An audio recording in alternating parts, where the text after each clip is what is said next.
begitu ajaib, kau telah memikat hatiku.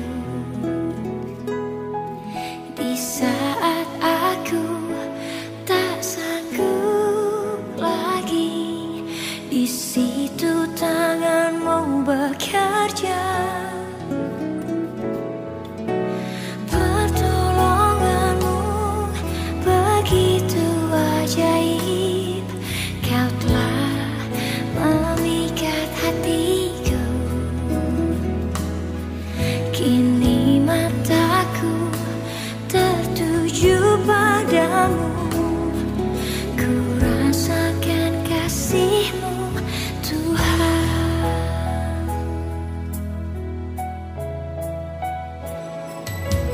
Hatiku tenang berada dekat-Mu, Kaulah jawaban hidupku.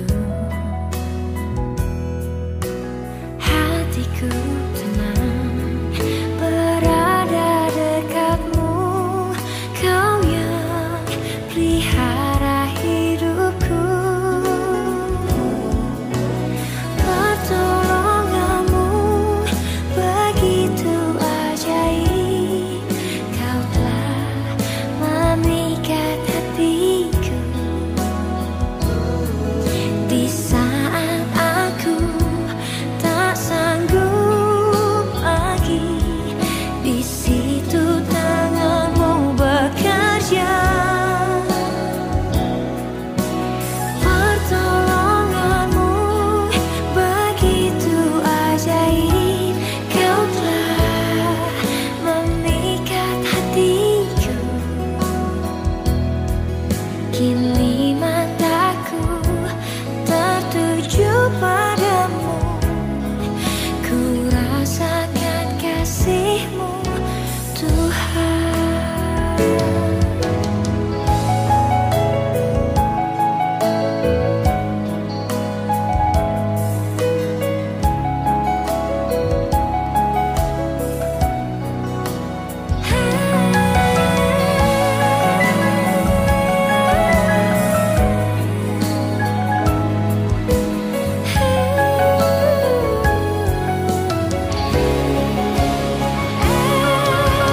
Pertolonganmu begitu ajaib, kau telah memikat hatiku.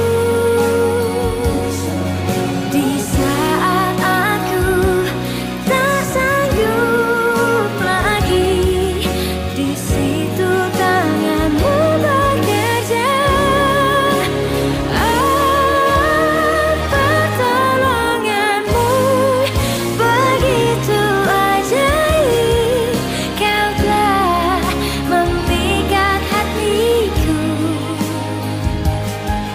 Kini mataku tertuju padamu, ku rasakan kasih-Mu Tuhan. Kini mataku tertuju padamu, ku rasakan kasih-Mu Tuhan.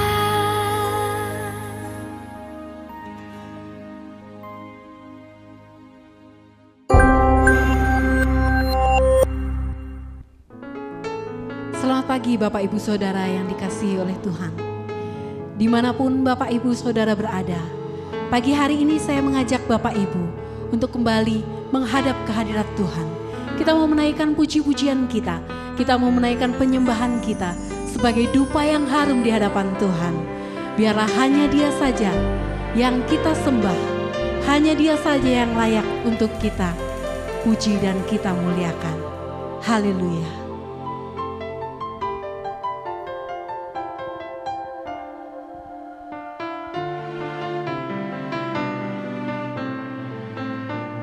Kami menyembah Engkau Tuhan.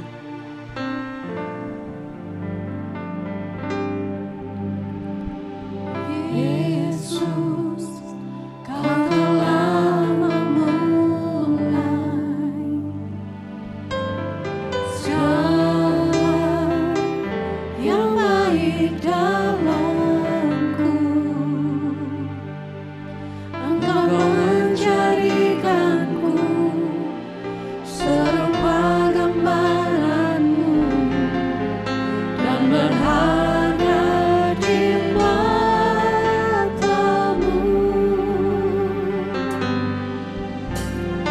Yesus, Kau telah memulai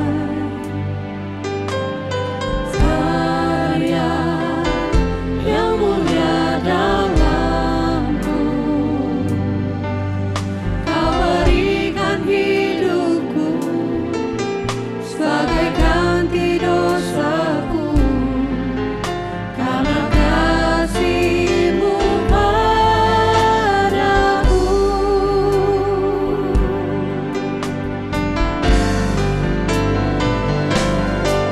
Sekarang ku memuji-Mu, Allah yang setia, yang tak pernah meninggalkan perbuatan tangan-Mu. Sekarang ku menyembah-Mu, Allah yang mulia, sempurnakan senam hidupku agar indah bagimu.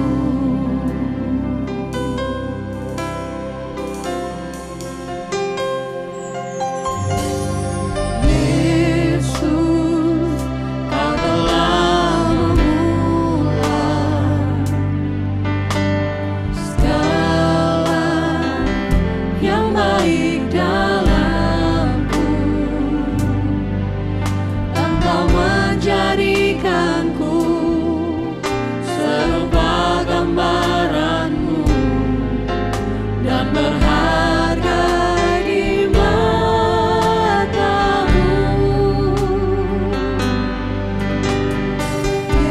Yesus, Kau telah memulai karya yang mulia dalamku.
di hadapan-Mu Tuhan. Biarlah puji-pujian kami ini Tuhan naik menghampiri tahta-Mu Bapa. Biarlah Engkau disenangkan melalui puji-pujian kami. Bertahtalah di atas setiap puji-pujian kami Tuhan. Biarlah Roh Kudus-Mu ada di tengah-tengah kami di dalam ibadah kami pada pagi hari ini. Kau sendiri yang memimpin ibadah kami hari ini Tuhan. Di dalam nama Tuhan Yesus Kristus kami berdoa. Amin. Puji nama Tuhan. Kita semuanya bersuka cita karena Tuhan kita adalah Tuhan yang luar biasa. Hanya Dialah terang dalam kehidupan kita. Hanya Dialah yang kita inginkan. Tidak ada satupun yang bisa menyamai Tuhan kita. Haleluya.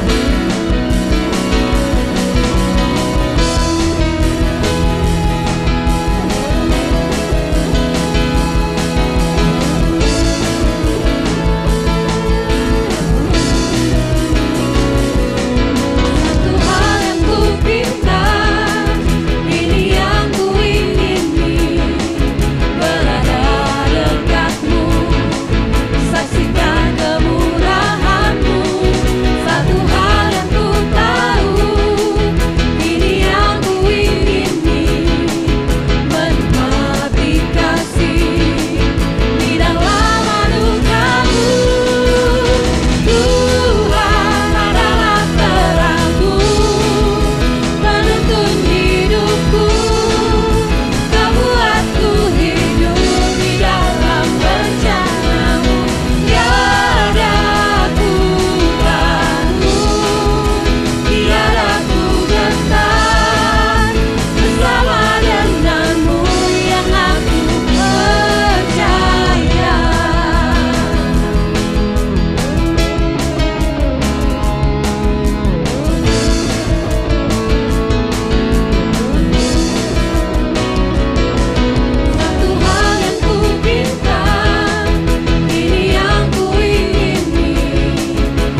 bersyukur dan berterima kasih kepada Tuhan.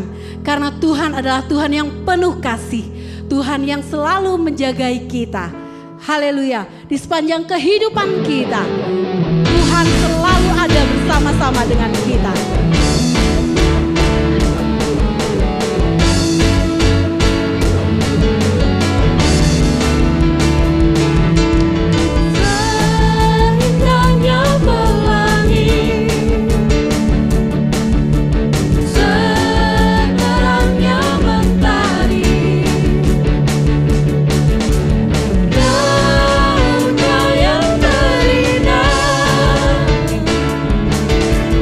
Oh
meninggalkan kami.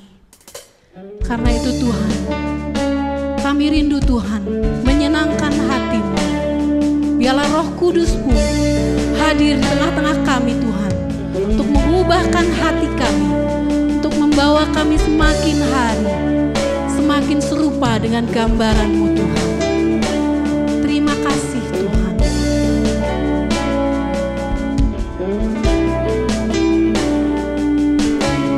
Bapa, Kau setia, takkan meninggalkan, dan ku percaya Engkau milikku.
Biar firman-Mu pagi hari ini Tuhan membawa kami semakin dekat dengan Engkau Tuhan. Kiranya Tuhan berfirman melalui hamba-Mu, sehingga firman yang kami terima pada pagi hari ini Tuhan boleh membawa kami semakin jadi seperti Engkau Tuhan. Terima kasih Tuhan, terima kasih. Kami siap mendengarkan firman-Mu. Di dalam nama Tuhan Yesus Kristus. Amin. Shalom, selamat berjumpa kembali Bapak Ibu Saudara yang dikasihi Tuhan. Doa kami seluruh jemaat Elohim dalam keadaan sehat, penuh damai sejahtera dan sukacita. Pada pagi hari ini kita akan mendengarkan renungan firman Tuhan yang berjudul Sikap Oposan. Hampir semua dari kita pasti percaya bahwa Tuhan mempunyai rencana yang luar biasa bagi hidup kita. Namun kadangkala tidak demikian kenyataannya. Seorang misionaris bernama Lou Nichols mengatakan, semakin lanjut usianya, semakin yakin dia bahwa hidup adalah 10% dari hal-hal yang terjadi pada kita dan 90% adalah respon kita terhadap hal-hal tersebut. Beliau melanjutkan mengatakan, bila sikap kita benar, tidak ada tembok yang terlalu tinggi, lembah yang terlalu dalam, atau tantangan yang terlalu berat. Berarti sikap kita mempunyai bobot dalam menjalani kehidupan ini. Kalau berbicara soal oposan, biasanya berkonotasi negatif. Tapi mari kita sama-sama memperhatikan 3 peristiwa dalam Alkitab dan sikap dari tokoh-tokoh yang terlibat. Yang pertama adalah Bilangan 13 ayat yang ke-27 sampai ayat yang ke-33. Bilangan pasal yang ke-13 ayat 27 hingga ayat yang ke-33. Mereka menceritakan kepadanya, kami sudah masuk ke negeri kemana kau suruh kami, dan memang negeri itu berlimpah-limpah susu dan madunya, dan inilah hasilnya. Hanya bangsa yang diam di negeri itu kuat-kuat dan kota-kotanya berkubu dan sangat besar. Juga keturunan Enak telah kami lihat di sana. Orang Amalek diam di tanah Negeb, orang Het, orang Yebus, dan orang Amori diam di pegunungan. Orang Kanaan diam di sepanjang laut dan sepanjang tepi sungai Yordan. Kemudian Kaleb mencoba menenteramkan hati bangsa itu di hadapan Musa, katanya, tidak, kita akan maju dan menduduki negeri itu sebab kita pasti akan mengalahkannya. Tetapi orang-orang yang pergi ke sana bersama-sama dengan dia berkata, kita tidak dapat maju menyerang bangsa itu karena mereka lebih kuat daripada kita. Juga mereka menyampaikan kepada orang Israel kabar busuk tentang negeri yang diintai mereka dengan berkata, negeri yang telah kami lalui untuk diintai adalah suatu negeri yang memakan penduduknya, dan semua orang yang kami lihat di sana adalah orang-orang yang tinggi-tinggi perawakannya. Juga kami lihat di sana orang-orang raksasa, orang Enak yang berasal dari orang-orang raksasa, dan kami lihat diri kami seperti belalang, dan demikian juga mereka terhadap kami.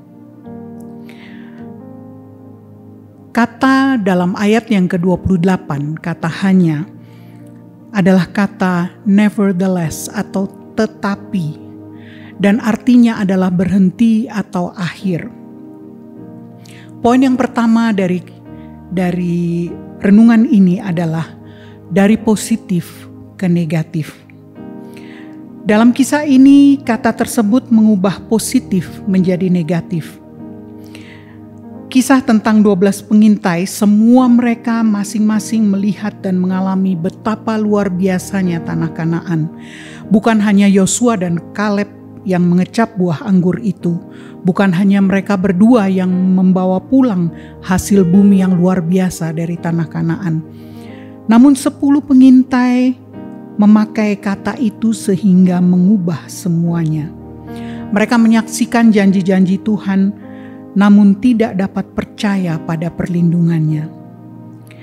Mereka menggunakan kuasa kata tetapi dan mengubah keadaan positif kami melihat menjadi pernyataan negatif kami tidak dapat.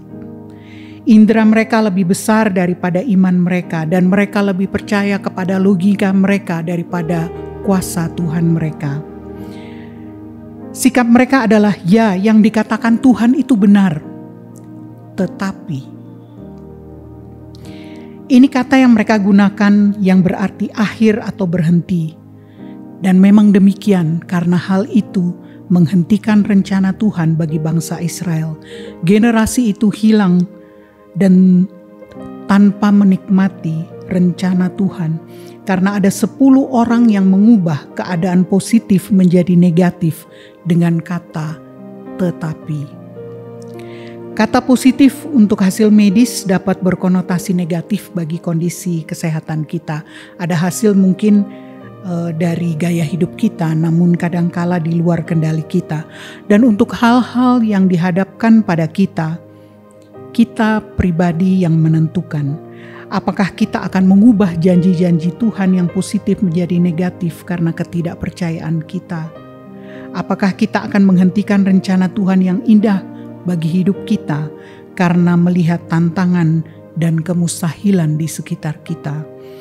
Kisah ini menunjukkan bagaimana mayoritas, kebanyakan orang memilih menjadi oposisi hal-hal positif dari Tuhan. Peristiwa yang kedua, Lukas pasal yang ke-5, ayat yang ke-4 sampai ayat yang ke-5. Lukas pasal yang ke-5, ayat yang ke-4 sampai ayat yang ke-5. Setelah selesai berbicara, ia berkata kepada Simon, "Bertolaklah ke tempat yang dalam dan tebarkanlah jalamu untuk menangkap ikan." Simon menjawab, "Guru, telah sepanjang malam kami bekerja keras dan kami tidak menangkap apa-apa. Tetapi karena Engkau menyuruhnya, aku akan menebarkan jala juga." Kata tetapi di sini digunakan setelah kalimat-kalimat negatif dan menunjukkan transisi menuju sesuatu yang baru. Poin yang kedua, dari negatif menjadi positif. Di sini dikisahkan tentang mujizat penangkapan ikan. Kita melihat kuasa kata tetapi mengubah keadaan negatif menjadi positif. Simon Petrus tidak terlalu mau menebarkan jalannya lagi. Dia sudah membersihkan jalannya sepanjang pagi itu. Kita bisa baca itu di ayat yang kedua. Dan kita tahu bahwa dia adalah seorang nelayan yang tahu tentang hal menangkap ikan. Keahliannya mengatakan tidak ada alasan untuk mencoba lagi. Dan dia pun menginformasikan kepada Yesus, "Kami sudah sepanjang malam bekerja keras." Namun Simon menggunakan kuasa kata tetapi dan mengandalkan ucapan sang guru. Kata tetapi di sini menunjukkan transisi kepada sesuatu yang baru. Disinilah Yesus memanggil murid-muridnya dari penjala ikan menjadi penjala jiwa. Dalam perjalanan hidup pelayanan Petrus, kita dapat membaca bagaimana kata tetapi itu sangat akrab dengan perbuatan dan perkataannya. Penyangkalan Petrus tentang pengenalannya akan Yesus tidak menghentikan dampak positif pelayanannya sampai akhir hidupnya. Ucapannya yang spontan menegur Yesus untuk menghentikan rencana penyaliban membuat Petrus memberi nasihat dalam suratnya di ayat yang pertama untuk taat pada Yesus Kristus. Dalam 1 Petrus 1 ayat yang pertama. Kita semua dapat merenungkan perjalanan hidup kita hingga saat ini. Ada berapa banyak momen tetapi yang mengubah sikap negatif menjadi positif. Seberapa banyak pun hal-hal negatif yang terjadi dalam hidup kita. Ada kuasa kata tetapi yang akan menuntun kita pada pengalaman baru yang berdampak positif.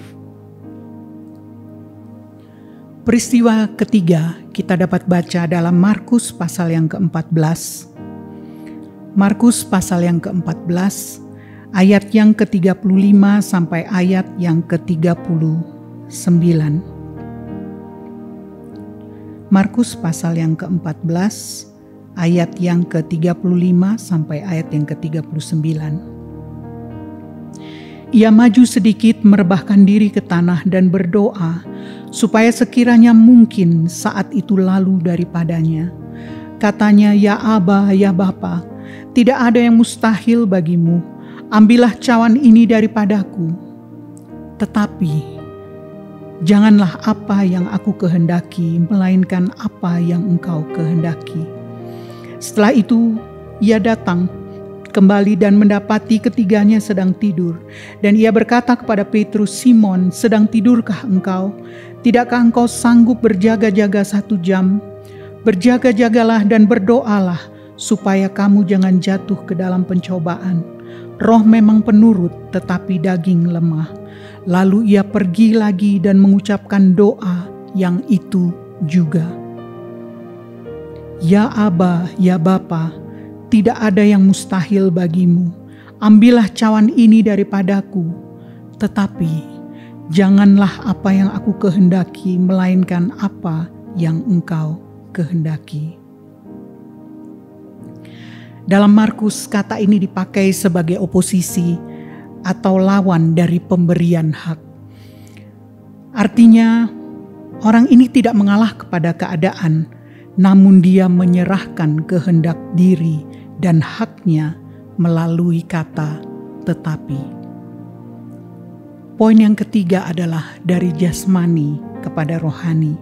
Kisah dari Markus 14 ini menyatakan pada kita bagaimana kuasa kata tetapi dapat mengubah dunia. Yesus adalah Allah yang terbungkus dalam wujud manusia.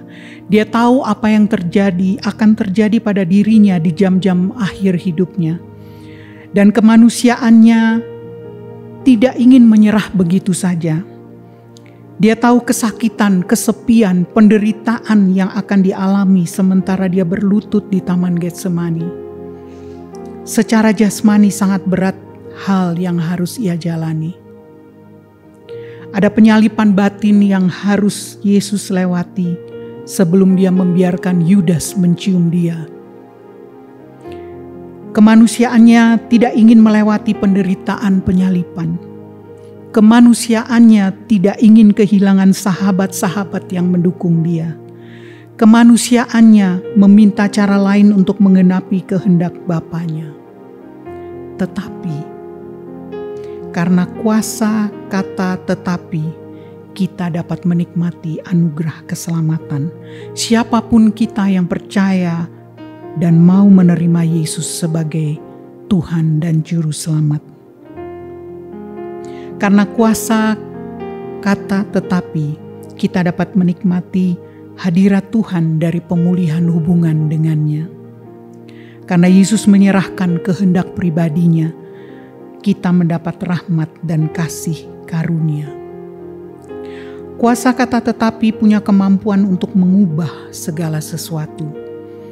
Kata tetapi dapat mengubah percakapan, keadaan, bahkan dunia dari positif kepada negatif dengan cara yang final. Kata tetapi dapat mengubah percakapan, keadaan, bahkan dunia dari negatif menjadi positif, dengan menjadi titik balik sebuah transisi menuju sesuatu yang baru. Dan puncaknya, kata tetapi mengubah percakapan, keadaan, dan dunia dengan cara penyerahan dan penundukan kehendak di Taman Getsemani. Kuasa dari kata tetapi dapat mengubah banyak hal bagi kita masing-masing secara pribadi. Baik pribadi kita, keluarga kita, atau komunitas kita. Perubahan apa yang dihasilkan tergantung dari kuasa kata itu dalam respon dan sikap kita. Setiap manusia dianugerahi hak untuk menentukan pilihan pribadi. Tuhan tidak pernah memaksa kehendak bebas kita, tetapi kita dapat menyerahkan kehendak diri kita pada rencana dan rancangan Tuhan.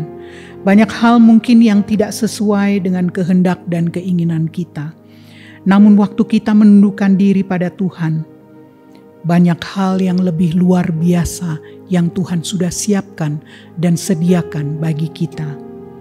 Di tengah-tengah situasi yang sulit yang terjadi saat ini, Tuhan tetap punya rencana yang sempurna bagi masing-masing kita. Apa keadaan yang sedang kita alami saat ini yang dapat kita sisipkan kata "tetapi"? Kata sederhana yang sulit dilakukan, namun punya kuasa untuk mengubah segalanya. Sikap oposan yang berdampak seperti apa yang kita pilih?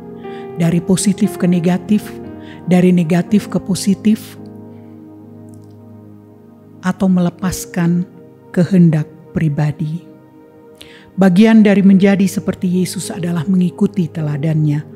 Bukan kehendakku, melainkan kehendakmu. Dalam setiap tantangan, pergumulan, keadaan yang terpuruk atau mengecewakan, entah itu dalam hubungan antar sesama, dalam ekonomi, dalam kesehatan, alasan untuk kita dapat berkata tetapi adalah Yesus. Saat kita harus mengalami kehilangan, masalah, pergumulan, kelemahan, ada pribadi yang sangat mengasihi kita, yang mau mendampingi kita dan punya rencana yang indah bagi kita.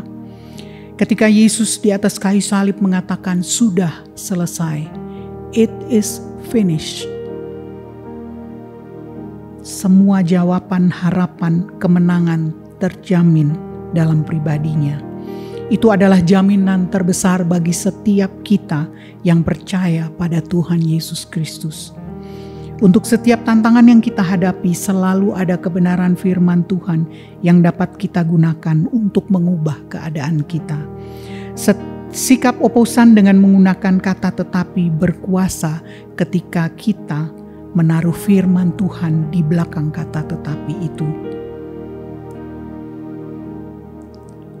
Kiranya Bapak Ibu Saudara sekalian dapat memilih sikap oposan yang benar dalam kehidupan kita untuk setiap situasi yang kita hadapi, setiap tantangan yang kita hadapi. Tuhan memberkati kita semua. Mari kita berdoa. Tuhan, kami bersyukur Engkau rela melepaskan hak-Mu dan mati di kayu salib bagi kami. Terima kasih untuk anugerah terbesar, yaitu keselamatan jiwa kami. Terima kasih untuk bilur-bilur-Mu yang menyembuhkan kami.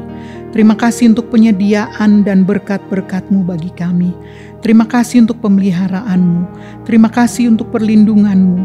Terima kasih untuk hadirat-Mu yang selalu ada dan tidak pernah meninggalkan kami. Mampukan kami untuk merespon dan menentukan sikap yang benar dalam setiap hal-hal yang kami alami, sehingga kami boleh tetap ada dalam rencana-Mu dan kehendak-Mu. Kami percaya Tuhan, kasih-Mu sangat besar bagi kami, dan rancangan-Mu sungguh luar biasa bagi kami. Seberapa sulit keadaan yang kami alami hari-hari ini, kami mau selalu melakukan kebenaran firman-Mu. Kami percaya tangan kasih-Mu selalu ada dan mau untuk menolong, melindungi, dan memberkati kami. Kekuatan dan kesehatan selalu menyertai setiap umat-Mu. Biarlah Kau pakai hidup kami untuk menjadi berkat Tuhan, menyatakan kebaikan-Mu dan kemuliaan-Mu. Kami tetap mendoakan bangsa kami dan para pemimpin kami. Engkau melihat keadaan yang sedang terjadi di negeri kami. Biarlah belas kasihan-Mu turun atas bangsa kami Tuhan. Nyatakan kuasa-Mu dan kemuliaan-Mu. Dan biarlah pemulihan segera terjadi atas negeri kami. Terima kasih Tuhan, terima kasih untuk jawaban doa kami. Di dalam nama Tuhan Yesus Kristus kami berdoa dan kami mengucap syukur. Amin.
Ya Tuhan, hadirat-Mu tetap menyertai mereka untuk memberkati setiap rumah tangga mereka, seluruh anggota keluarga mereka. Berkatilah usaha dan mata pencaharian umat-Mu. Berkatilah roti dan air mereka. Berkatilah umat-Mu ini dengan kekuatan dan kesehatan. Sesungguhnya Dikau sangat mengasihi umat-Mu.